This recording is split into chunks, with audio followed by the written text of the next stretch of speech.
Le jeune Samuel assurait le service du Seigneur avec le prêtre Élie. Une nuit, alors qu'Élie dormait dans sa chambre, Samuel, lui, dormait dans le temple du Seigneur. Le Seigneur appelle Samuel, qui répond « Me voici !» Il court vers le prêtre Élie et il dit « Tu m'as appelé, me voici !» Élie répond « Je n'ai pas appelé, retourne te coucher. » L'enfant va se coucher. De nouveau, le Seigneur appelle Samuel. Et Samuel se lève, il va auprès d'Élie et il dit « Tu m'as appelé, me voici !» Élie répond « Je ne t'ai pas appelé, mon fils, retourne te coucher. » Samuel ne connaissait pas encore le Seigneur. De nouveau, le Seigneur appelle Samuel.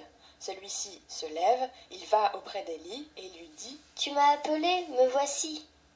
Alors Élie comprend que c'est le Seigneur qui appelle l'enfant, et il lui dit « Va te recoucher, et s'il t'appelle, tu diras « Parle, Seigneur, ton serviteur écoute. » Samuel va se recoucher à sa place habituelle.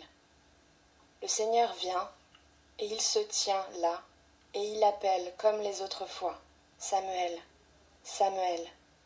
Et Samuel répond « Parle, ton serviteur écoute. »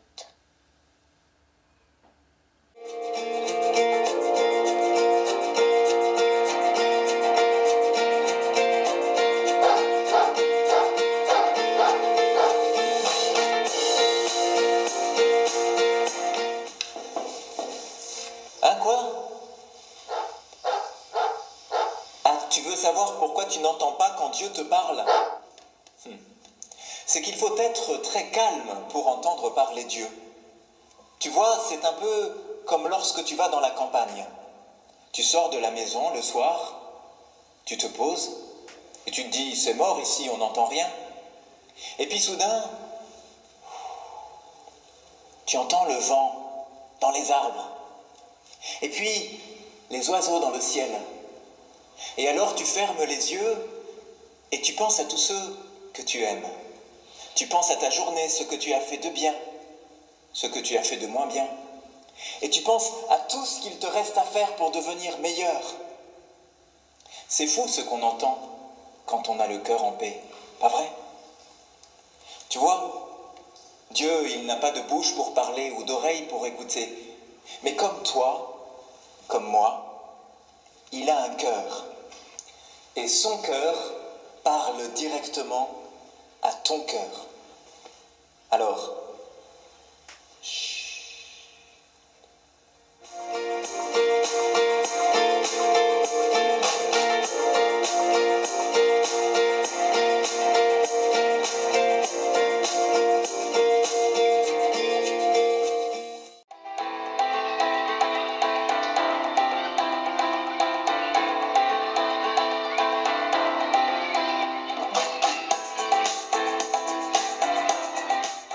Samuel assurait le service du Seigneur avec le prêtre Élie. C'est quelqu'un qui s'occupait du temple, qui faisait en sorte à ce qu'il soit propre, qu'il y ait tout bien en ordre.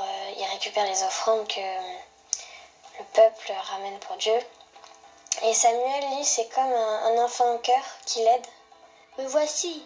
Quand quelqu'un m'appelle, je ne suis pas toujours en train de dire me voici, parce que peut-être qu'on m'a dérangé, peut-être que je voulais pas trop faire ce qu'on m'a demandé de faire. Donc ça prouve que Samuel, lui, il est tout le temps disponible pour les autres. Samuel, Samuel. Comme c'est une voix très douce, ça le pousse à aller vers lui. C'est pas comme si c'est une voix dominante qui le force. Le Seigneur vient et il se tient là. Quand on est de mauvaise humeur, qu'on ne veut plus rien faire, et que du coup il y a beaucoup de bruit autour de nous, Dieu dans ce cas-là il ne peut pas venir parce que c'est comme si c'était des portes fermées. Il pourrait enfoncer la porte, mais Dieu est discret et il vient que si on en a envie. Parle, ton serviteur écoute. Il veut connaître Dieu, donc il ouvre ses portes. Il dit parle, ton serviteur t'écoute. Il ouvre ses portes et Dieu peut venir en lui.